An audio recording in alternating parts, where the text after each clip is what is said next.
तैयारी करते रहना। ये कभी नहीं लगा था कि मैं टॉप कर पाऊँगा। मेरा बस एम यही था कि मैं आईएएस में हो जाए।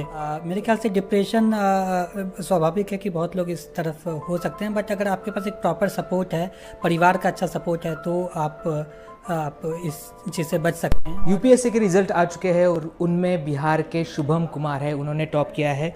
वो पहले क्रमांक से पास हुए हैं। हमारे साथ बातचीत करने के लिए शुभम कुमार है, हम उनसे बातचीत करेंगे। जब आपको पता चला आपने भारत में पहला क्रमांक लाया है, आपने टॉप किया है, तो आपकी पहली रिएक्शन क्या थी?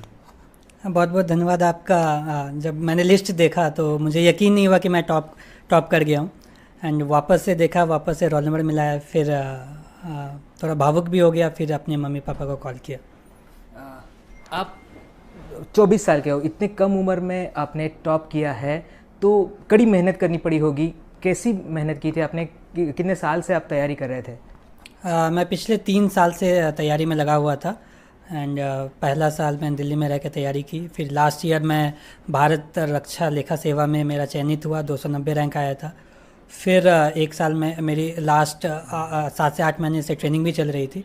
सो ये पूरा जर्नी जो है वो काफ़ी संघर्षपूर्ण रहा और काफ़ी सिखाया भी मुझे। आप पुणे में है फ़िलहाल, पुणे में एनडीए के जो फाइनेंशियल मैनेजमेंट है वहाँ पे आप ट्रेनिंग ले रहे हैं। तो हमने देखा कि कोविड के कारण भी बाहर निकलना मुश्किल था, इस दौरान पढ़ाई भी करना मुश्किल था। तो आपने इस साल में पढ़ाई कैसे की, आपने तैयारी कैसे की कोविड के सिचुएशन में और इस एग्ज़ाम के लिए खास करके लिए? मैं दिल्ली में रह के तैयारी किया था लास्ट ईयर। एंड मेंस जो है वो जनवरी में हुआ था। सो उस टाइम मैं एक फ़्लैट लेकर के अपने दोस्तों के साथ दिल्ली में रह के तैयारी की। एंड जो भी मटेरियल एंड सोर्सेज है वो मैं ऑनलाइन डाउनलोड करके फिर प्रिंट आउट करके मैं तैयारी करता था। आप बिहार की हम अगर बात करें, आप बिहार से आते हैं। बिहार के मुख्यमंत्री नीतीश कुमार है, उन्होंने भी ट्वीट किया है, आपका अभिनंदन किया है। बिहार से बहुत सारे जो छात्र हैं वो दिल्ली हो या पुणे हो, वहाँ पे यूपीएससी की एग्ज़ाम की तैयारी करने के लिए आते हैं, बहुत सारे सपने लेके आते हैं। उन सारे लोगों को आप इस मौके पे क्या कहना चाहते हैं? उन सभी छात्रों को आप क्या संदेश देना चाहते हो? मैं कहना चाहूँगा कि यूपीएससी जर्नी आपको बहुत चीज़ सिखाता है। आपको एक कॉन्फिडेंट रहना है और कंसिस्टेंटली आपको तैयारी करते रहना है।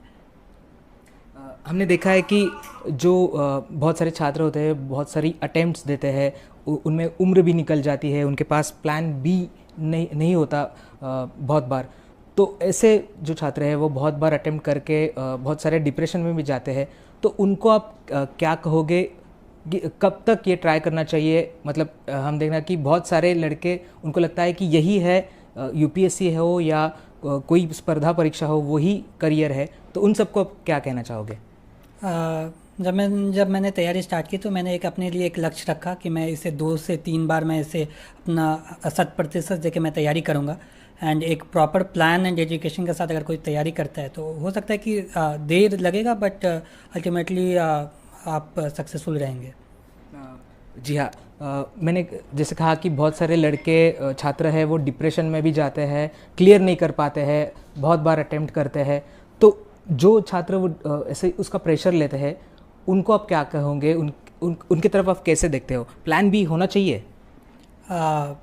मेरे लिए प्लान भी हमेशा से रहा कि मैं वापस से क्या कहते हैं, वापस से मैं अपने फील्ड में, सिविल इंजीनियरिंग फील्ड में वापस से जा सकता था। मेरे ख्याल से डिप्रेशन स्वाभाविक है कि बहुत लोग इस तरफ हो सकते हैं, बट अगर आपके पास एक प्रॉपर सपोर्ट है, परिवार का अच्छा सपोर्ट है, तो आप इस चीज़ से बच सकते हैं। और अगर कॉन्फिडेंस है, अगर आपका प्रॉपर प्लानिंग है, सो डेफिनेटली आप इससे तैयारी अच्छे से कर सकते हैं।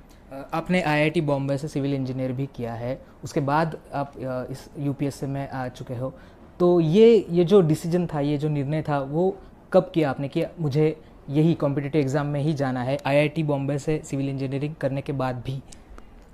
ये मैं अपने इंजीनियरिंग ईयर्स फाइनल ईयर में ये मैंने डिसाइड किया। एंड मैंने उससे पहले जो भी अलग अलग एरियाज़ है मैंने एक्सप्लोर किए। मैं कंपनी में भी काम किया, इंटर्नशिप किया, एंड रिसर्च भी मैंने अमेरिका में पर्ड्यू यूनिवर्सिटी में किया। फिर एक मोटिवेशन आया कि मेरे पास एक चांस है जहाँ पे मैं लोगों के लिए कुछ कर सकता हूँ। सो फिर वो मोटिवेशन के साथ में मैंने 2018 में तैयारी अपनी स्टार्ट की। आप पहले आ चुके हो, आपने टॉप किया है, तो आगे का क्या सोचा है? आप कैसे, आप जैसे आप बात कर रहे हो कि आपको लोगों की सेवा करनी है, लोगों को जो सुविधा है वो उन तक पहुंचानी है, तो आपका क्या सोचा है? आप आगे कैसे जाने वाले हो? Think this is only the beginning, ये बस शुरुआत है। एंड मुझे जो भी रोल्स मिलेंगे या उसके उसमें मैं 100% देने की कोशिश करूँगा, और लोगों के लिए और रूरल अपलिफ्टमेंट एंड डेवलपमेंट के लिए अगर मैं कुछ कर पाऊँ, so I would find it self fortunate for me. आखिरी 2-3 सवाल। मैंने जैसे पहले कहा कि बिहार के मुख्यमंत्री ने आपका अभिनंदन किया है, हम देख रहे हैं कि बहुत सारे कॉल्स आपको आ रहे हैं, शुभकामनाएं दे रहे हैं, तो ये पूरा, ये आपके लिए कैसा दिन है? मतलब आप बहुत देर से फ़ोन पे लगे हुए हैं, बहुत सारे इंटरव्यू हो रहे हैं आपके, कैसा दिन था आपके लिए? बहुत अच्छा था, and I did not expect ये कि ऐसा रिज़ल्ट आएगा। And I am not able to, मतलब सारे लोगों का कॉल्स मैं अभी रिसीव नहीं कर पा रहा हूँ, बट मैं कोशिश कर रहा हूँ कि मैं ज़्यादा से ज़्यादा लोगों से बात कर पाऊँ। काफ़ी अच्छा फील हो रहा है। अब आपने जब तैयारी शुरू की थी तो आपको ऐसा लग रहा था कि आप टॉप करोगे? अब कहाँ तक आपने सोचा था? बिल्कुल नहीं, बिल्कुल ये कभी नहीं लगा था कि मैं टॉप कर पाऊँगा। मेरा बस एम यही था कि मैं आईएएस में हो जाए। सो शुरुआत से यही एम था कि किसी तरह मेरा निकल जाए। ये कभी नहीं सोचा था कि